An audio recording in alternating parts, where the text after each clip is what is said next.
Good morning children, how are you? మనం లైవ్లో కలిసి దాదాపు ఐదు నెలల పాటు అయింది, అంటే 150 రోజులు అయింది. కానీ ఒక నెల నుంచి మాత్రం మనం ఈ యూట్యూబ్ వీడియోల ద్వారా కొన్ని లెసన్స్ పంపించడం జరిగింది. దాంతోపాటు మీకు గూగుల్ ఫామ్స్ని క్రియేట్ చేసి అందులో స్మాల్ అసెస్మెంట్స్, ఫన్నీగా ఉండేటట్టు, చాలా సింపుల్గా ఉండేటువంటి కొన్ని అసెస్మెంట్స్ మీకు పంపించడం జరిగింది. కొంతమంది మాత్రమే రెస్పాన్స్ అయ్యారు. So most of the children did not respond well because there are some reasons, technical issues or non-availability of phones. కానీ అర్థం చేసుకున్నాము.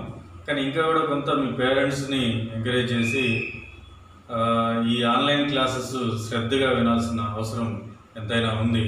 మనకి ఇంకా టైం పడుతుంది కాబట్టి ఈ కోవిడ్-19 వల్ల మనం బాగా డిస్టర్బ్ అయి ఉన్నాం. కానీ అయినా కానీ ధైర్యంగా పోరాడుతున్నాం కోవిడ్తో. మీరందరూ కూడా చాలా చక్కగా ఇంట్లోనే ఉంటూ పాఠాలు నేర్చుకుంటున్నారు.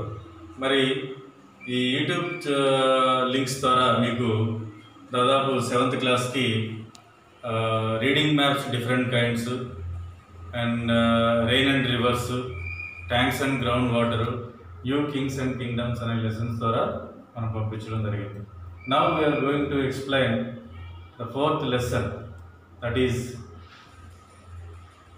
oceans and fishing. So everybody knows about the oceans on the earth. You know how many continents are there? 7 continents. Very good. How many oceans are there? 5 oceans. Very nice. So what are the 5 oceans, children? Pacific Ocean. Very good. Atlantic Ocean. Nice. Indian Ocean. Antarctic Ocean, Arctic Ocean. Very good. శబాష్. So ఈరోజు మనం ఈ సముద్రాలు, చేపలు వేటాడడం, ఈ lesson గురించి మనం ఇంగ్లీష్లో ఓషన్స్ అండ్ ఫిషింగ్ అనే దాని గురించి మనం తెలుసుకుంటాం. You know, everybody knows about most of the part on the earth filled with water. You know that 71% of water is existed on our planet. 29% only we have land mass. Everybody knows that. So that is why our planet is known as water planet, blue planet. Okay. So ఈ జల స్థిరమైనటువంటి ఈ భూభాగంలో మనం ఉన్నాం కాబట్టి దీంట్లో oceans అనేటివి చాలా కీలకమైనటువంటి పాత్రను పోషిస్తుంది డెవలప్మెంట్లో కూడా. ఫర్ ఎగ్జాంపుల్, మనం ఈ ఓషన్స్ గురించి తెలుసుకునే ముందర ఓషన్ రిలీఫ్ అంటే ఏందో తెలుసుకుందాం. Before going to explain about ocean relief, we should know about the definition of relief. What is relief? Relief ante enti? Relief defines the horizontal and the vertical dimensions of the topography of the earth. అర్థమైందా? అంటే horizontal, vertical అంటే hire elevations, lower elevations on the surface of the earth. Children, మీరు అనుకుంటారు భూమి మీద మాత్రమే ఈ hire elevations, lower elevations ఉంటాయని మనందరికీ అనుకుంటాం జనరల్గా. సముద్రాలు చూడగానే పైకి మనకేమీ కనిపించదు, జస్ట్ వాటర్ అంతా కూడా స్టేబుల్గా ఉన్నట్టుగా కనబడుతుంది. కానీ లోపల భూమిపైన ఏ విధంగా హైయర్ లోయర్ ఎలివేషన్స్ ఉన్నాయో సముద్రాలలో కూడా అలాంటి లోయర్ హైయర్ ఎలివేషన్స్ ఉన్నాయి.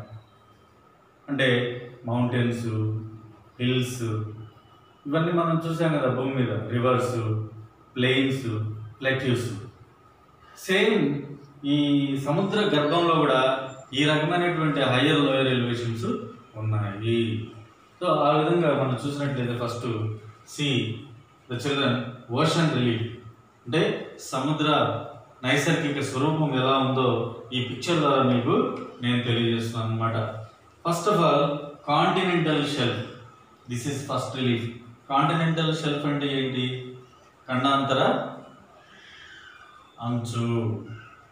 అదేవిధంగా కాంటినెంటల్ స్లోప్, కాంటినెంటల్ స్లోప్ అంటే ఏంటి? ఖండ తీరపు అంచు అన్నమాట. అంటే నెక్స్ట్ ట్రెంచ్, ట్రెంచెస్ అంటే ఏంటి మీకు? అగాధము, అగాధాలు అంటాం. సీ లెవెల్, సముద్ర మట్టం. డీప్ సీ ప్లెయిన్ అంటే సముద్రపు అగాధ మైదానం అని మనం తెలుగులో అంటాం. So there are 5 reliefs we found in the lies under the water, that is oceans. Oceans లోపల ఉండేటువంటి ఈ continental shelf, continental slope, trench, sea level, deep sea plains అనేటువంటి రిలీఫ్స్ ఉంటాయి.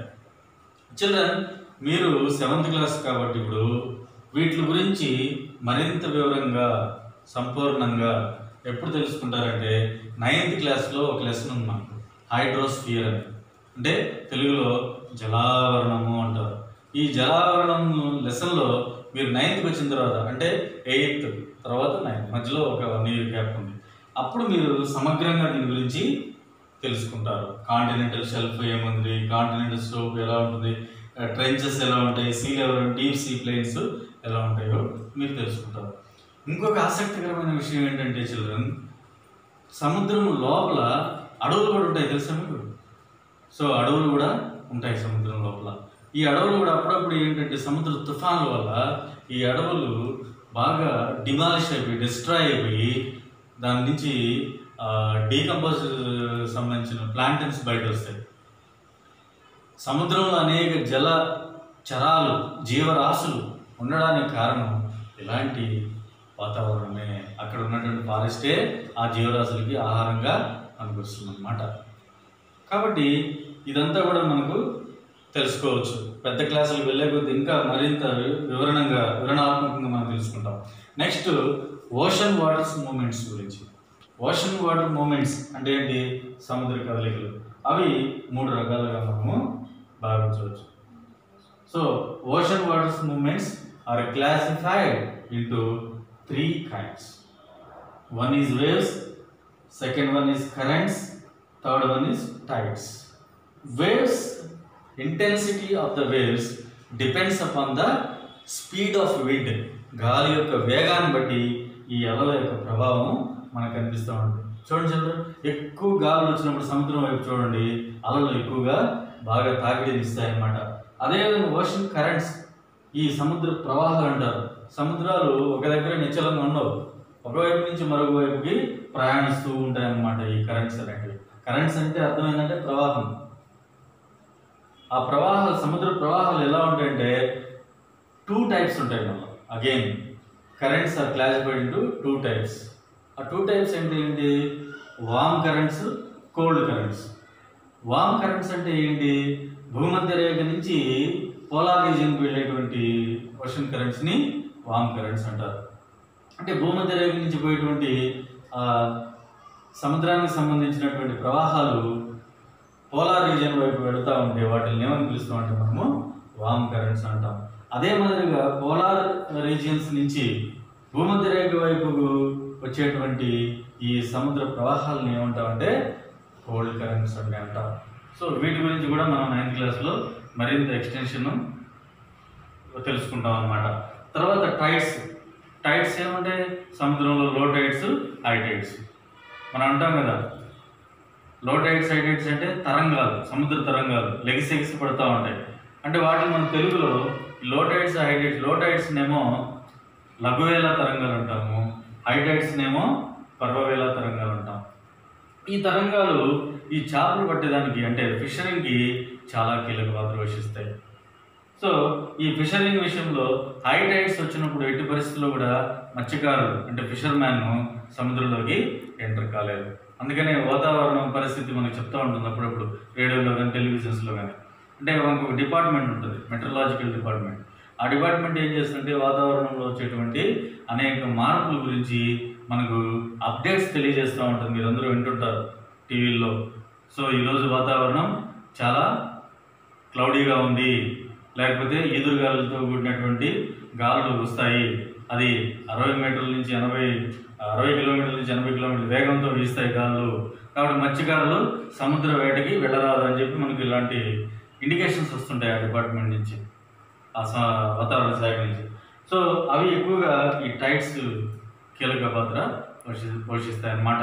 టైడ్స్ బాగా తక్కువగా లోగా ఉన్నప్పుడే సముద్రానికి ఈ చేపలు పట్టడానికి వీలుగా ఉంటుందన్నమాట. సో ఇలా దీన్ని చూడవచ్చు.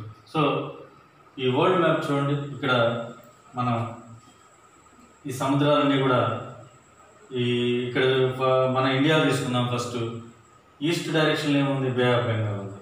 అదే మాదిరిగా వెస్ట్ డైరెక్షన్లో అరేబియన్ సీ ఉంది, అండ్ సౌత్ డైరెక్షన్లో ఇండియన్ ఓషన్ ఉంది. ఓకే, ఇక్కడ చూడండి అరేబియన్ డెజర్ట్కి ఆఫ్రికాకి మధ్యలో రెడ్ సీ ఉంటుంది. ఇట్లా మనం ప్రపంచ మ్యాప్ని పరిశీలించినట్లయితే అనేక రకాల సముద్ర అంటే వాటర్ బాడీస్ మనకి చాలా క్లియర్గా కనబడతాయి. సో దీంట్లో మనం పరిశీలించినట్లయితే మనం ఈ ఈక్వేటర్ నుంచి సౌత్ డైరెక్షన్ అంటే సదరన్ హెమిస్ఫియర్లో ఎక్కువగా వాటర్ అనేది మనకు ఉంది అన్నమాట. అంటే compare with northern hemisphere, southern hemisphere filled with full of water. కాబట్టి ఎక్కువ నీటి శాతం సదరన్ హెమిస్ఫియర్లోనే ఉన్నదన్న సంగతి మనకు ఈ మ్యాప్ ద్వారా అర్థమవుతుంది. Okay children, so now today we have completed first part of the oceans and fishing. Then in the next class we will go through for second part of the oceans and fishing.